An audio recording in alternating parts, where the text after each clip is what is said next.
चाहे मैट्रेस का है, चाहे टॉयलेट सोप का है, चाहे वॉशिंग वो हैंड वॉश का है, चाहे वो फूडिंग का है, लॉजिंग का है, जो भी है, नवोदय की स्थिति उससे भी बदतर है। बेसिक भाई शिक्षा साहब परिषद को किताबें आप आ देख गई, रहे नया सत्र शुरू हो चुका, नया सत्र शुरू हुए आज 15 दिन व्यतीत होने जा रहे हैं। क्या किताबें आ गई? वैसे तो 1 महीना हो गया क्योंकि 15 जून से शुरू हुए। क्या किताबें आ हैं। गई? अभी मेरे क्षेत्र के विद्यालयों पर नहीं पहुंची है, बाकी कहीं कहीं पहुंच गई है। ये लोग जा रहे हैं जहां ऑनलाइन हाजिरी लगवाने के लिए, टैबलेट खुलवाने के लिए, उस स्कूल के लिए गाड़ी में रख के ले जा रहे हैं। अभी इनका वो टेंडर शायद नहीं हुआ है जिसमें घोटाला होता है, स्कूल तक पहुंचा।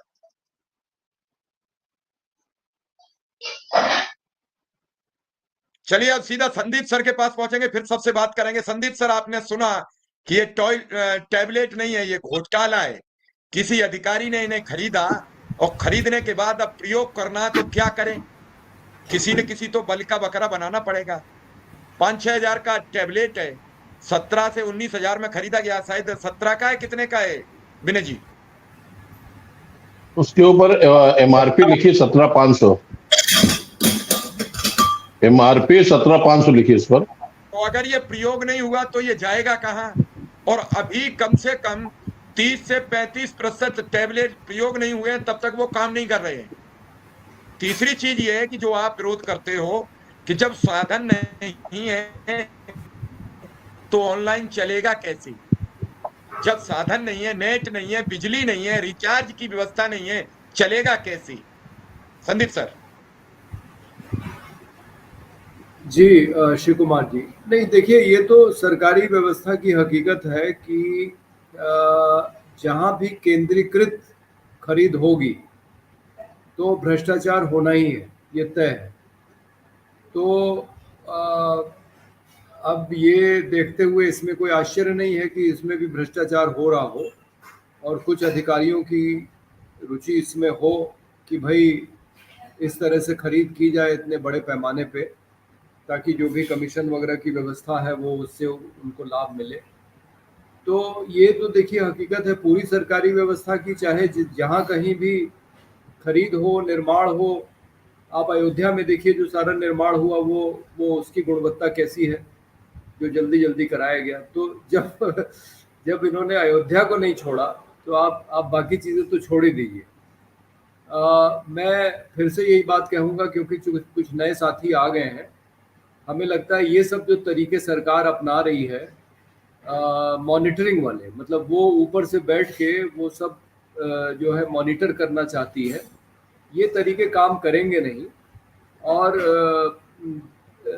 प्रयास ये होना चाहिए कि शिक्षक जो है स्व प्रेरणा से प्रेरित हो पढ़ाने के लिए। और उसका मुझे एक ही उपाय समझ में आता है, जो मैंने पहले भी कहा कि न्यायमूर्ति सुधीर अग्रवाल का फैसला 2015 का लागू होना चाहिए और सरकारी वेतन पाने वाले जितने लोग हैं सबके बच्चे सरकारी स्कूल में आ जाने चाहिए।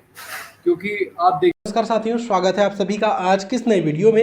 ये वीडियो आप सभी शिक्षा मित्र साथियों के लिए बेहद ही महत्वपूर्ण होने वाली है। साथियों, इस वीडियो के माध्यम से आप सभी को हाल ही के अंदर की एक महत्वपूर्ण सूचना, दरअसल अगर हम बात करें अस्थायीकरण को लेकर सरकार की वास्तविक जो मंशा है, उस मंशा के ऊपर रिसेंट में ही आपकी कुछ नेतृत्वकर्ताओं के द्वारा कुछ जानकारियां दी गई हैं। वो जानकारियां आगे प्रॉपर तरीके से आपको वीडियो में देंगे। सभी साथी वीडियो को पूरा देखें। चैनल को अभी तक आपने सब्सक्राइब नहीं किया है, सब्सक्राइब भी कर लें। अब चलते हैं अपडेट पर। देखिए जो विनय जी ने बात की थी शिक्षा के अधिकार अधिनियम की, जिसमें 25% बच्चों का निजी विद्यालयों में दाखिला हो सकता है मुफ्त शिक्षा के लिए। तो वो मैं 2009 से प्रयास कर रहा हूँ लखनऊ में, 2015 से वो चालू हुआ। और लखनऊ का जो सबसे बड़ा स्कूल है सिटी मॉन्टेसरी स्कूल, वो एक बच्चे का दाखिला नहीं लेता। कभी कभी 100-200 में जो है एक बच्चा कभी ले लेगा। मतलब पिछले साल बहुत डीएम ने धमकी दी जगदीश गांधी को, तब जाके उन्होंने एक बच्चे का दाखिला दिया। तो ये जो निजी विद्यालयों की मनमानी है, इस पे भी रोक तभी लगेगी जब सरकारी विद्यालयों की जो शिक्षा की गुणवत्ता है वो अच्छी होगी। जब मैं धरना करने जाता हूँ यहाँ लखनऊ में इस मुद्दे को लेके, तो पुलिस वाले हमसे कहते हैं कि ये आपका मुद्दा सही है, क्योंकि अगर सरकारी स्कूल बढ़िया हो गए तो हम लोग निजी स्कूलों में क्यों पैसा खर्च करेंगे। तो ये जो व्यवस्था है ये सरकारी विद्यालयों की, इसमें शिक्षा की गुणवत्ता में जब सुधार होगा तो बाकी चीजें सब अपने आप सही हो जाएंगी। तब आपको किसी को देखना भी नहीं पड़ेगा कि वो पढ़ा रहा है कि नहीं पढ़ा रहा है, क्योंकि उसका हित होगा पढ़ाने में, क्योंकि उसका अपना बच्चा होगा उस विद्यालय में, या अपना बच्चा नहीं होगा तो अपने साथी शिक्षक का बच्चा होगा, और व्यवस्था में पूरा माहौल ऐसा बनेगा कि लोग पढ़ाएंगे, अपने दिल से पढ़ाएंगे। तो ये मैं सिर्फ इतना ही कहूँगा कि ये जो हो रहा है इससे काम चलने वाला नहीं है। चाहे आप टैबलेट खरीद के ज़बरदस्ती आप लोगों को मजबूर करें कि उससे वो अपनी हाजिरी वगैरह भरें, या जो भी फोटो वगैरह खींच के भेजने की बात है, इस सब के रास्ते निकाले जा सकते हैं। कल मुझे एक साथी ने बताया कि कोई ऐसा आदमी है जो गोरखपुर से रोज आता है, लखनऊ सरकारी सेवा में है, वो रोज आता है गोरखपुर से और 2-3 घंटे रह के चला जाता है। तो मैंने पूछा उसकी बायोमेट्रिक हाजिरी कैसे लगती है, तो उन्होंने बताया कि वो लग जाती है।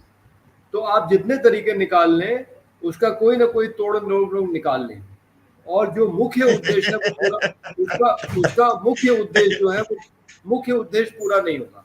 मुख्य उद्देश्य हमारा ये है कि शिक्षक बच्चों को पढ़ाए और अच्छी तरह से पढ़ाए। तो वो तभी होगा जब शिक्षक स्वयं प्रेरणा से पढ़ाएगा, इसके लिए प्रयास होना चाहिए। और अगर इस तरह से किया जाएगा जिसमें कि सरकारी अधिकारी अपना तानाशाही करने की कोशिश करेंगे, तो देखिए तानाशाही किसी को मंजूर होती नहीं है, और उत्तर प्रदेश में हाल में लोकसभा चुनाव में लोगों ने दिखा दिया कि लोग तानाशाही बहुत दिन तक सहते नहीं। तो हम उम्मीद करते हैं कि सरकार को अकल आएगी, जो ऊंचे पदों पे अधिकारी बैठे हैं थोड़ी संवेदनशीलता से, समझदारी से निर्णय लेंगे, और ये जो इस तरह के ऑर्डर, अच्छा ये जो पकौड़ा तलने और जो पंचर बनाने वाला जो आदेश है, ये भी देखिए, अगर इनके अपने खुद के बच्चे पढ़ रहे होते, किसी डीएम साहब से पूछा जाए कि आपका बच्चा पढ़ रहा था तो क्या आप उसको साइकिल का पंचर बनाना सिखाते, क्या आप उसको पकौड़ा तलना सिखाते? तो ये भी समस्या तभी हल होगी जब इनके अपने बच्चे पढ़ने लगेंगे इन विद्यालयों में।